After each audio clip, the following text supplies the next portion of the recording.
Կառավարության փաստացի պետը եւ եռապատերազմի կուսակցության ղեկավարը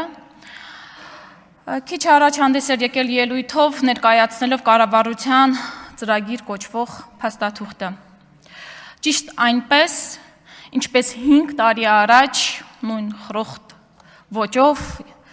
ներկայացնում էր 2021 եւ 26 թվականների ծրագիրը։ Մեր առջև դրված էր երկու տարբեր արժեհամակարգեր։ Մեկը նախորդ ծրագիրը եւ մեկը ներկա ծրագիրը։ Առաջին ծրագիրը ներկայացնելուց հետո մի շարք անգամներ է եղել, որ կառավարության փաստացի պետը եկել եւ այս ամբիոնից ներողություն էր խնդրում ժողովրդից մեզ համար գոյաբանական կարևորագույն խնդիրները, հարցերը ձախողելու եւ տապալելու համար։ Կարծում եմ հիմա շատ ավելի ազնիվ կլիներ մեր հայրենակիցների նկատմամբ, որ ի սկզբանե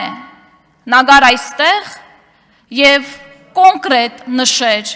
թե որ կետերի համար է գալու ներողություն խնդրելու այս ծրագրում, ինչ որ ներառվել է։ Օրինակ արտաքին անվտանգության գլխում տեղ գտած մտքերի համար է գալու ներողություն խնդրի, անվտանգության համար, սահմանադրության ընդունում բաժնում տեղ գտած մտքերի համար է գալու ներողություն խնդրի, առավել եւս որ եղել է խոստովանությունը, որ ամենևին էլ բոլոր կետերը չեն իրականացվելու։ Հիմա հարց, ինչու չեն գալիս ասելու, որը չեն իրականացնելու եւ որի համար են գալու ներողություն խնդրելու։ Այսօր հիմա նաեւ խոսվում է Եվրոպական ինտեգրման հարցերի հանձնաժողովի մասին, ԿՊԱ-ականները խոսում են եվրոպական արժեքներից, մարդու իրավունքների պաշտպանությունից,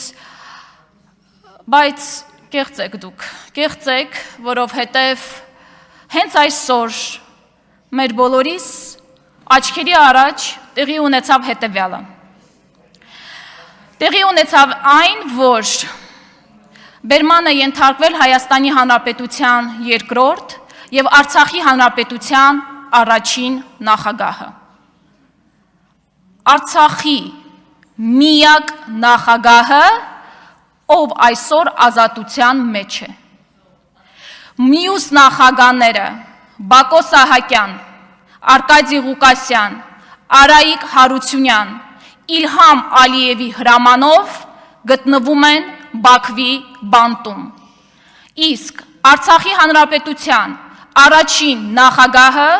Նիկոլ Փաշինյանի հրամանով այսօր բերման է ենթարկվել։ Դուք 8 տարի իշխանության գտնվող ուժ եք։ Ձեզանից էլ ավելի նախկին դուք հնարավորություն ունեիք այս 8 տարիների ընթացքում իրականացնելու արդարադատություն։ Դատարաններն էլ են ձեր ձեռքին,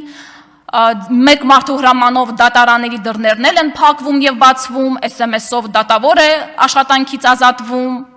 Ինչու՞մն էր խնդիրը։ Քաղաքական հստակ ելույթից եւ հարցից հետո ջղաձգումների մեջ գտնվող անձը ուղիղ հրաման է տալիս այս ամբիոնից եւ մի քանի ժամ հետո դիմակավորված անձինք իրականացնում են այդ հրամանը։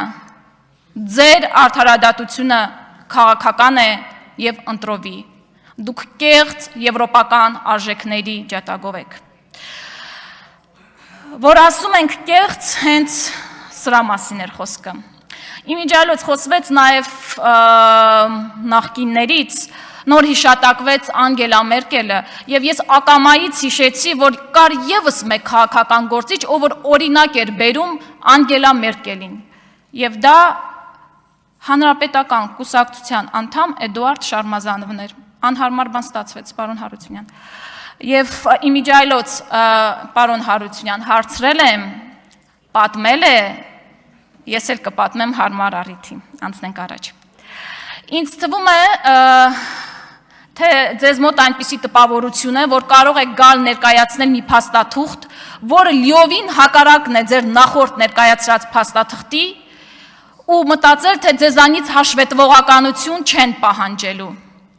Եվ մի փորձեք իրականում պաշտպանվել ընտրությունների արդյունքներով, դա հաստատ ձեզ ձեռնտու դաշտ չի, որովհետև ժողովրդի գերակշիռ մեծամասնությունը ոչ է ասել ձեր օրակարգին, այն հսկայական բռնաճնշումների, հետապնդումների պայմաններում անգամ ժողովուրդը ձեզ չի ընտրել։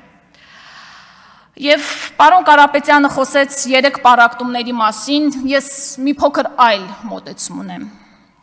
Ես կխոսեմ 3 պատերազմների մասին, որով որ այս թղթերի կույտով, որը կոչվում է կառավարության ծրագիր, հայտարարվել է մեր ժողովրդին։ Եվ այդ պատերազմները ամենևին էլ 20, 22, 23 թվականների ձեր վերած պատերազմները չեն, այլ։ Առաջին պատերազմը մեր պետականությանը։ Ինչ 4-րդ հանրապետության մասին եք խոսում։ Պատմություն եք ուզում կերտել, պատմության մեջ եք ուզում հիշվել, վստահաբար առանց դրա էլ հիշվելու եք, որպես մի ղեկավար, ում օրոք էթնիկ զտում է իրականացվել, ում օրոք թշնամական զորքերը ներխուժել են Հայաստանի պետական սահման, ում օրոք կորցրել ենք հայրենիք։ Ընդ որում այդ թղթերի կույտում մեկ անգամ չի հիշատակվում հայրենիք բառ, ամբողջ 100-ից ավել էջում չկա հայրենիք բառը։ Երկրորդ, պատերազմ մեր սահմանադրությանը, դուք ուզում եք դուրս հանել սահմանադրությունից անկախության հռչակագիրը եւ այդ սահմանադրությունից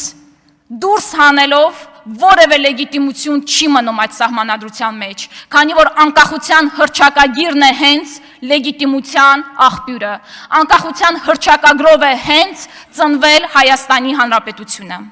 Եվ երրորդ, պատերազմ Հայաստանյայ Առաքելական Սուրբ եկեղեցուն։ Այս պատերազմների հանրագումարում դուք ի սկզբանե պարտված եք, որովհետև նզովյալ եք սերնդե սերունդ։